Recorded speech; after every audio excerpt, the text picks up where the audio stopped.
Welcome back to CBS Mornings. CBS News is launching a new investigative series that looks at the disturbing rise in unsolved murder cases nationwide. Crime Without Punishment is a joint investigation between CBS stations across the country and our investigative team here in New York. Today in the U.S., there's about a 50-50 chance that a killer will never be arrested after taking someone's life, especially if the victim is Hispanic or Black. For police departments in cities like Philadelphia, it's a huge challenge. In the first of three very powerful stories this week, Chief Investigative Correspondent Jim Axelrod went inside Philadelphia's homicide unit to see firsthand why it's so hard to solve murder cases. Jim, good morning. Good morning. There were more than 500 homicides in Philadelphia last year, and that is more than ever before. And still, more than half remain unsolved. We wanted to see why, so we visited the Philadelphia Police Department, the fourth largest in the country. And what we found were detectives overloaded, overwhelmed, and wide awake on a Thursday morning at 4 a.m. It is just after dawn in Philadelphia. This is going to happen pretty fast once they get out. They'll jump out now. Yeah.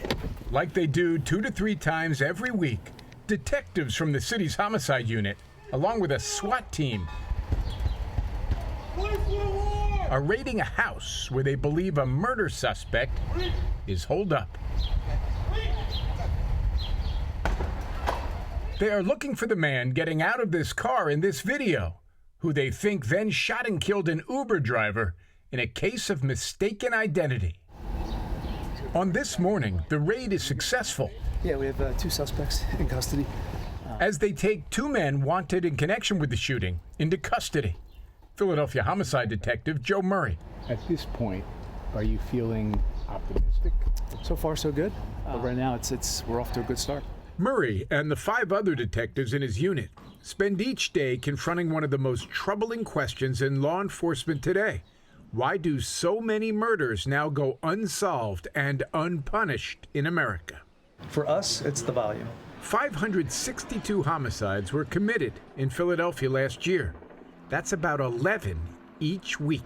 It's the number of murders, and we just keep going and going and going. It's just, the volume just comes in and it just crushes you. In the 1960s, police solved 8 out of every 10 murder cases in America. Today, it's barely 1 in 2.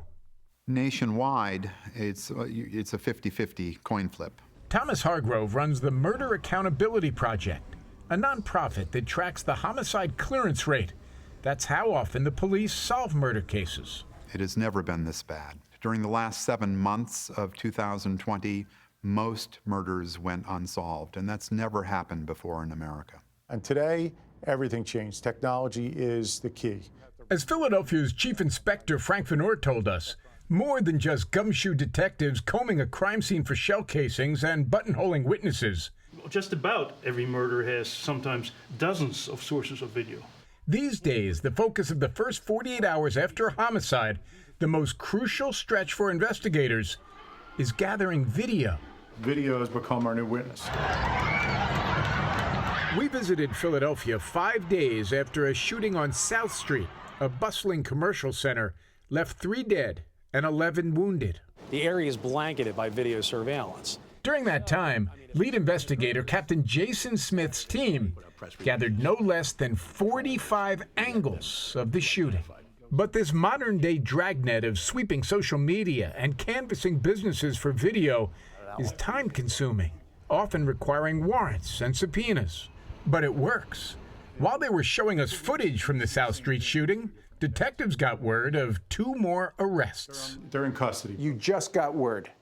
Just got word right now. You feel that the arrests were made so quickly because of the video that you have? Without a doubt.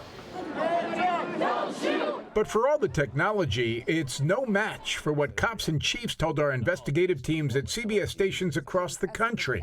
What hinders murder investigations most is the breakdown between police and communities of color in a post-George Floyd world.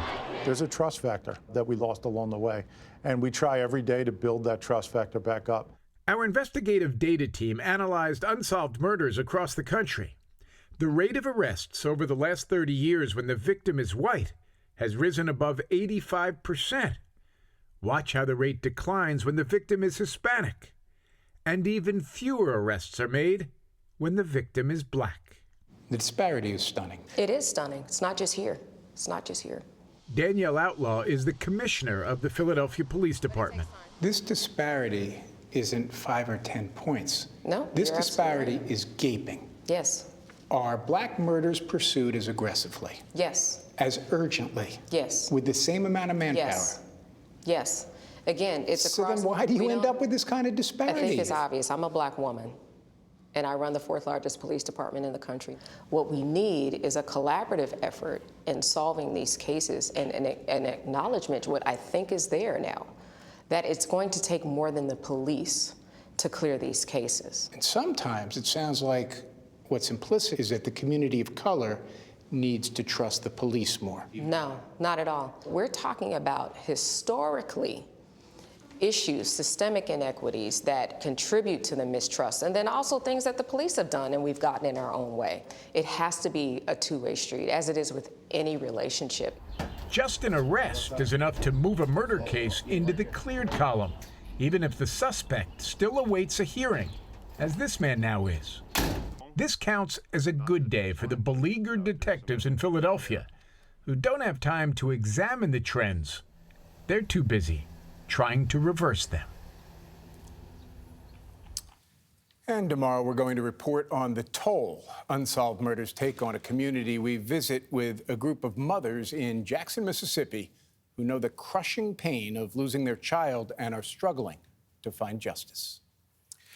You know, Jim, when Commissioner Outlaw says she understands these historical issues, systemic inequities that contribute to the mistrust, they understand the issue. The question is, how do you fix it going forward? Right. Her point being, what I was pressing her on was, why do you hear the community has to do better? The community has to do better. Isn't it a question of the community and the police understanding the cooperation that's having that required to trust? solve it? That's right. And so her point was, yes, I agree. It is not just the community of color that needs to do better to solve, to elevate the rate of clearing murder cases.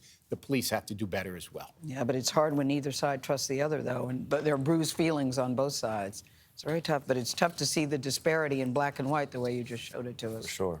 Thank you, Jim.